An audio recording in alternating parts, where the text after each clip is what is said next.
기도하겠습니다. 하나님 아버지, 코로나 바이러스로 인하여서 어렵지만은 우리가 예배로서 주의 도움과 은혜로 승리하려고 합니다. 특별히 주의 말씀을 통하여서 우리의 염려가 떠나가고 그리고 삶을 이기며 웃을 수 있는 그런 은혜가 넘쳐나게 하여 주옵소서. 예수님 이름 받들어 축복하며 기도 올리옵나이다. 아멘. 아멘. 광고 말씀드리겠습니다. 지금은 사순절 기간입니다. 말씀 묵상과 기도로 승리하시기를 바랍니다. 2월 26일 수요일날부터 4월 12일 부활주일까지입니다. 그리고 코로나 바이러스가 유행하고 있습니다.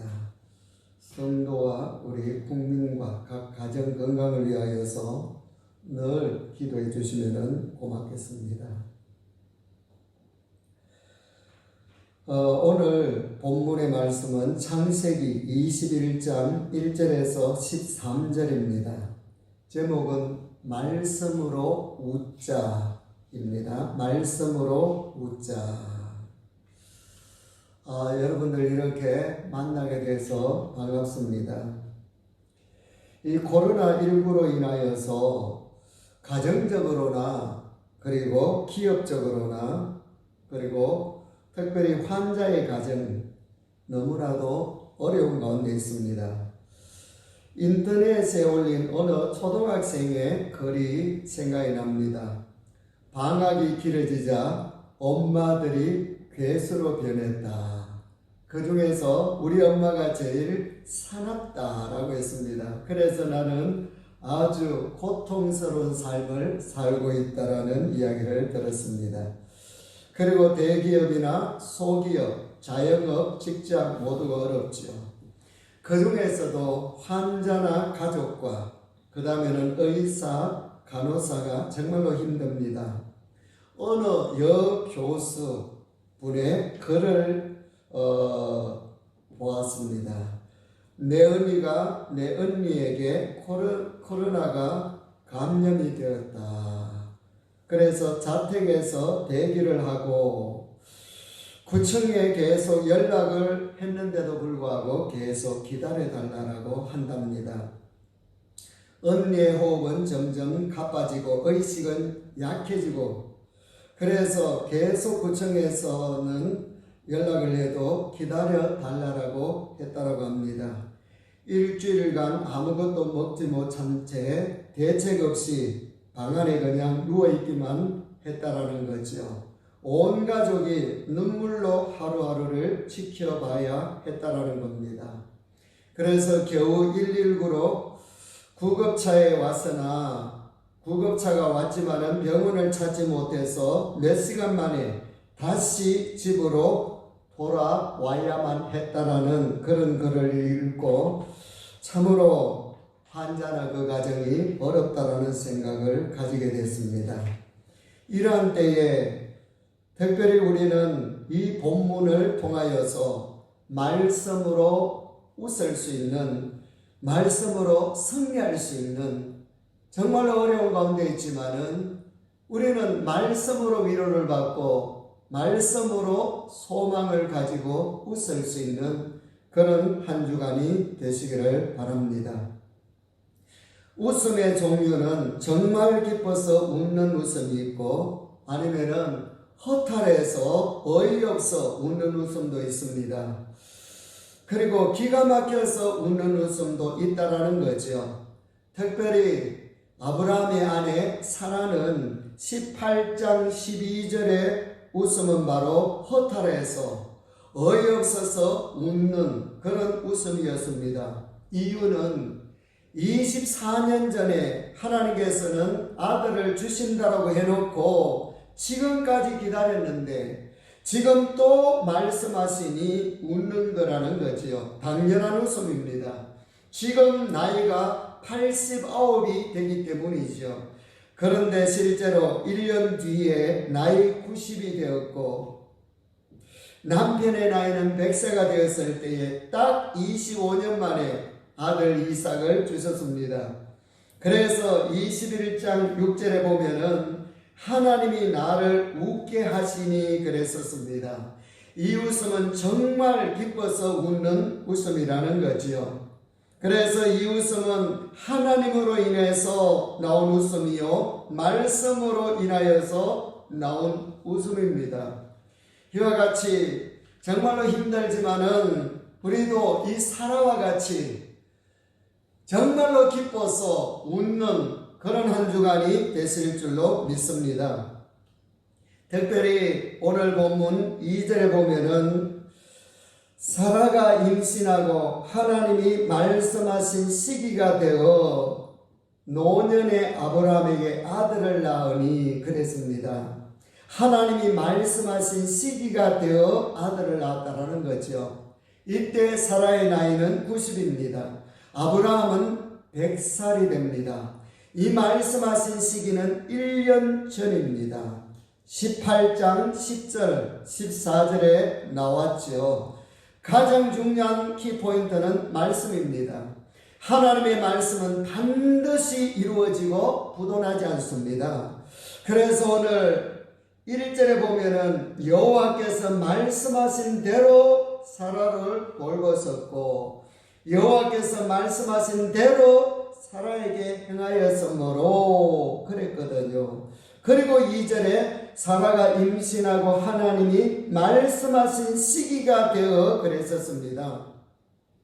하나님이 1년 전에 혹은 25년 전에 말씀하신 대로 그 말씀을 끝까지 약속한 말씀을 이루어 나가시는 분이 하나님이십니다. 그래서 아브라함이 이삭을 낳고 이삭의 이름이 바로 웃음 아니겠습니까?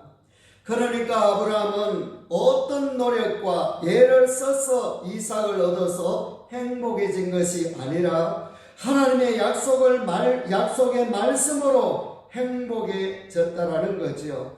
그러므로 나의 행복과 미래가 약속의 말씀에 있음을 알아야 됩니다. 그래서 약속의 말씀을 많이 듣고 보고 소유하며 말씀을 암송하며 가지고 살아가야 됩니다. 이유는 말씀에는 넘치 못하심이 없기 때문입니다. 그래서 18장 14절에 여호와께 능하지 못할 일이 있겠느냐 그랬잖아요. 말씀에는 부도내지 않는 능력이 있습니다. 말씀에는 치료의 능력이 있고 기적의 능력도 있다라는 거지요. 평안의 능력도 있다라는 겁니다. 아브라함은 믿지 못해서 하갈을 통하여서 이스마엘을 얻었으나 그래도 하나님은 자신이 하신 말씀을 끝까지 부도내지 아니하시고 이삭을 주어서 웃게 해주셨습니다. 그래서 오늘 1절에 보니까 여호와께서 말씀하신 대로 사라를 돌보셨고 여호와께서 말씀하신 대로 사라에게 행하였었으므로 사라가 임신하고 하나님이 말씀하신 시기가 되어 그랬잖아요. 그래서 하나님은 약속의 하나님이요 신실하신 하나님이십니다. 웃게 해주시는 하나님이라는 거죠. 그래서 3절에 보니까 아브라함이 그에게 태어난 아들 곧 사라가 자기에게 낳은 아들을 이름하여 이삭이라 하였고 그랬었습니다. 이삭은 웃음이라는 뜻이지요. 이 웃음의 행복은 내 노력과 의지로 된 것이 아니라 약속의 말씀을 통하여서 주어진 웃음이요 행복입니다. 내가 웃고 싶어서 웃는 것이 아니라 약속의 말씀을 통하여서 감동이 되고 기쁨이 충만한 가운데 하나님이 주신 웃음이라 그 말씀이죠. 이것이 예수 믿는 맛 아니겠습니까? 시편 34편 8절에 보면은 이런 말씀이 나옵니다. 너희는 여호와의 선하심을 맛보아 알지어다. 여호와의 선하심을 맛보아 알 수 있다라는 거죠. 우리가 이런 어려운 가운데 내 삶에도 내 가정에도 직장에도 내 인생길에 나라적으로도 아무리 어렵다 할지라도 내 힘과 노력으로 웃음이 되는 것이 아니라 끝까지 하나님의 말씀을 믿고 의지하며 지지해 나갈 때에 여러분들에게 말씀이 이루어지는, 말씀이 주는 웃음이 계실 줄로 믿습니다. 하나님의 약속의 말씀은 반드시 이루어지고 성취되기 때문입니다. 하나님은 자신이 약속하신 말씀을 절대로 잊지 않습니다. 그래서 우리보다 더 기억하시는 분이 하나님이세요. 그러므로 고난의 때 하나님의 약속의 말씀을 잡고 사는 것이 지혜자요 승리자입니다. 특별히 찬송가 305장에 보면은 나 같은 죄인 살리신 이 찬양이 나오는데 존 뉴턴이라는 사람이 이 가사를 지은 거죠. 이분은 노예 상인의 아버지를 따라다니며 나중에는 자신이 노예 상인이 됩니다. 별명은 악명 높은 사람이 된 거지요. 그러던 어느 날 큰 풍랑을 만나서 이때 하나님 앞에 기도를 하게 됩니다. 죄 많은 나를 용서해 달라며 회심의 기도를 했을 때에 18일 만에 풍랑에서 벗어납니다. 그래서 이 체험을 하고 난 다음에 그는 완전히 딴 사람이 되어서 역대상 17장 16절 17절의 말씀을 붙잡고 신앙생활에 나가면서 마침내 목회자가 되어서 주의 영광을 위하여 살아가는 사람이 된 거지요. 이와 같이 하나님의 약속의 말씀은 너무나도 힘이 있고 너무나도 기쁨이 있고 넘치 못하심이 없습니다. 오늘 하나님께서 왜 1절에서 3절의 말씀을 특별히 기록해서 우리에게 들려주시는 겁니까? 그때나 지금이나 약속의 말씀은 동일하게 이루어 가시는 하나님이시라는 사실입니다. 그래서 하나님의 별명이 무엇입니까? 약속의 하나님이지요. 예수 그리스도가 이 땅에 우리의 죄 때문에 오실 때에 여인의 후손으로 오실 것과 그 다음에는 처녀의 몸에서 태어나실 것과 그 다음에는 십자가에 죽으실 것, 부활하실 것, 이 말씀 약속한 대로 하나님께서는 100% 다 이루어 주셨습니다. 우리가 때때로 두렵고 절망하는 이유는 하나님의 약속의 말씀을 믿지 못하기 때문 아니겠습니까? 약속의 말씀을 믿는 사람은 절대로 겁나지 않고 두려워하지 않습니다. 무서워하지 않습니다. 그러므로 약속의 말씀을 붙잡고 승리하는 삶이 되시기를 축원합니다. 결국 아브라함의 가정과 같이 웃게 될 것입니다. 오늘 이 5절을 보면은 아브라함이 그 아들 이삭이 그에게 태어난 때에 백세라 사라가 이르되 하나님이 나를 웃게 하시니 듣는 자가 다 나와 함께 웃으리로다. 그 다음에 7절에 보니까 또 이르되 사라가 자식들을 젖먹이겠다고 누가 아브라함에게 말하였으리요 많은 아브라함의 노경에 내가 아들을 낳았도다 하니라 그랬었습니다. 자, 여기에서 하나님께서는 말씀으로 약속하신 그 말씀을 신뢰하는 자들에게 반드시 이 은혜를 베풀어 주신다는 거죠.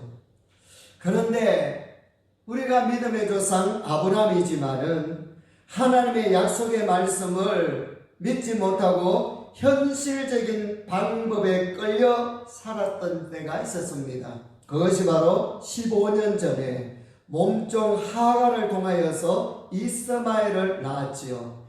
이 웃음꽃이 활짝 핀 아브라함의 가정에 이 바로 하갈 이스마엘 때문에 화해 불씨가 되고 있습니다. 그것이 바로 8절 9절입니다. 아이가 자라매 젖을 떼고 이삭이 젖을 떼는 날에 아브라함이 큰 잔치를 베풀었더라. 사라가 본즉 아브라함의 아들 애굽 여인 하갈의 아들이 이삭을 놀리는지라 그랬었습니다. 이삭이 태어났다라고 큰 잔치하는 날 하필 이날 무슨 일이 생겼느냐고 하면은 저 구석 한쪽에서 이삭보다 14살이나 많은 이복형 이스마엘이 괴롭히고 놀리고 못된 짓을 했습니다. 이것을 이삭의 엄마 사라가 본 거지요. 그래서 사라가 10절에 뭐라고 했습니까? 쫓으라고 합니다. 잔치가 엉망이 된 거지요. 그래서 11절에 보니까 아브라함이 심히 근심합니다. 밤낮으로 근심이 된 거지요. 웃음이 근심으로 바뀌고 괴로움으로 바뀌어버렸습니다. 이유는 아브라함이 바로 끝까지 약속의 말씀을 믿지 못했기 때문입니다. 우리의 삶에서도 내 현실적인 방법에 끌려 살 때가 참으로 많은데 이것은 유혹입니다. 이 유혹을 믿음의 말씀으로 이겨나가는 저와 여러분들이 되시기를 축복합니다. 그래서 하나님은 고민하고 근심하고 있는 아브라함에게 말씀해 주셨습니다. 12절 13절에 보면은 갈 길을 일러주셨죠. 이 12절 13절 말씀에 아브라함이 아멘합니다. 약속의 말씀대로 안 했다가 혼이 났잖아요. 그래서 하나님이 약속의 말씀을 주실 때에 두말하지 않고 아멘합니다. 그래서 14절에 보니까 아브라함이 아침에 일찍이 일어나 그랬었습니다. 하나님의 말씀에 아멘하고 난 다음에 한 번 실패했기 때문에 아침 일찍 일어나서 그 말씀으로 말미암아 슬픔과 염려가 해결되는 모습을 보여주고 있습니다. 우리가 성도들의 삶이나 아니면은 저의 삶, 목회, 특별히 이 목회는 제가 하는 것이 아니라 하나님을 믿고 환경을 계산하지 않고 하나님께 아멘하면서 살아가는 것이 저의 목회입니다. 여러분들도 마찬가지입니다. 환경을 계산하지 않고 하나님 말씀 앞에 예하면서 승리하십시오. 그러면 하나님이 웃을 일들을 많이 베풀어 주시고 평안의 은혜도 베풀어 주실 줄로 믿습니다. 이스라엘 백성들이 200만 명 특별히 광야에서 법궤를 따라갔더니 불과 구름 기둥으로 인도받았고 만나를 내려주셔서 살게 해주셨습니다. 요단강에서도 마찬가지였지요. 이 요단강 여호수아가 이끄는 이 백성들 앞에 법궤를 따라갔더니 강물 속에 길이 만들어졌지 않습니까? 이와 같이 하나님은 그리스도인들에게 성도들에게 특별히 자녀들 하나님을 아바 아버지라고 부르는 자들에게 말씀으로 갈 길을 일러주시는 하나님이십니다. 아브라함에게 12절 13절 이 말씀으로 고민이 해결되었듯이 우리의 갈 길도 나의 앞날도 이 바이러스로 인하여서 힘드는 이 환경에서 하나님께서 갈 길을 밝혀주십니다. 그래서 말씀이 무엇입니까? 형통이요 응답이요 축복입니다. 그러므로 중요한 것은 한 말씀 한 말씀을 소중히 여기며 말씀으로 하나님과 데이트하십시오. 함께 하십시오. 그러려면 말씀을 그냥 지나치지 말고 말씀을 묵상하십시오. 그러면 나에게 이 말씀이 힘이 되고 능력이 될 줄로 믿습니다. 우리가 이 황소를 보면은 풀만 먹고도 그 육중한 몸을 지탱할 수 있는 비밀이 어디에 있는가? 되새김질에 있습니다. 풀을 먹고 위장으로 다시 이렇게 보냅니다. 그리고 난 다음에 들어눕는 거지요. 그리고 난 다음에 위장에서 입으로 올려서 되새김질을 하는데 3번씩이나 이 과정을 거친다라고 합니다. 그래서 3번씩이나 반복하면서 풀 속에 있는 영양분을 100% 흡수하기 때문에 그 큰 몸을 지탱할 수가 있다라는 겁니다.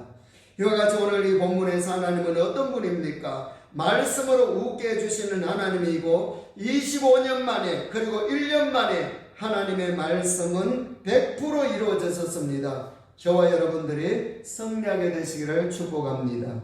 그리고 특별히 사순절 기간입니다. 우리가 이 사순절 기간 요즘 이단 신천지를 보는데 이단에 불신자가 빠지는 경우는 거의 없다라고 하지요. 기존 교회에서 잘못된 열심을 가진 자들이 대부분 빠진다라고 합니다. 이단은 삼위일체 하나님 중에 제2위 예수 그리스도, 이 기독론이라고 하는데 예수 그리스도의 복음에서 바로 이단이 나옵니다. 그러면은 복음이 누구냐? 로마서 1장 1절에서 4절에 보면은 복음은 예수 그리스도이십니다. 그래서 어떤 단체라도 예수 그리스도가 나오지 안 나오면은 모두 이단입니다. 이단의 특징은 계속 가짜를 진화시켜 나가는 거지요. 어떤 사람에게 질문을 하면은 내가 체험한 것이 바로 복음으로 생각하는데 그렇지 않습니다. 바로 예수 그리스도가 안 나오면은 모두 이단이라고 로마서 1장 1절에서 4절까지 분명히 답이 나와 있습니다. 그러므로 특별히 이번 주간에 저와 여러분들 말씀으로 오늘 이 본문과 같이 웃을 일이 분명히 생겨나시고요. 그리고 이 사순절을 맞이하여 예수 그리스도를 십자가를 깊이 묵상하면서 한 주간 동안 승리해 나가는 저와 여러분들이 되시기를 축복합니다. 그러므로 바로 말씀 자체가 웃음을 주는 것이요, 우리는 말씀으로 웃게 되고 예수 그리스도의 복음으로 영원한 천국에서 웃게 될 줄로 믿습니다. 죄와 저주에서 우리를 건져주신 주 예수 그리스도의 은혜와 가정과 교회와 나라와 천국을 주신 하나님의 놀라운 그 사랑하심과 성령님의 감동 감화 위로하시고 동행하시니 이 인터넷 설교를 듣는 모든 분들 한 사람 한 사람 각자 머리 위에와 그 가정과 하시는 일과 기도 제목과 특별히 또한 건강위회와 비계펄 사업체와 우리 베델 교회 위에 이제로부터 영원토록 항상 함께 있을지어다. 아멘.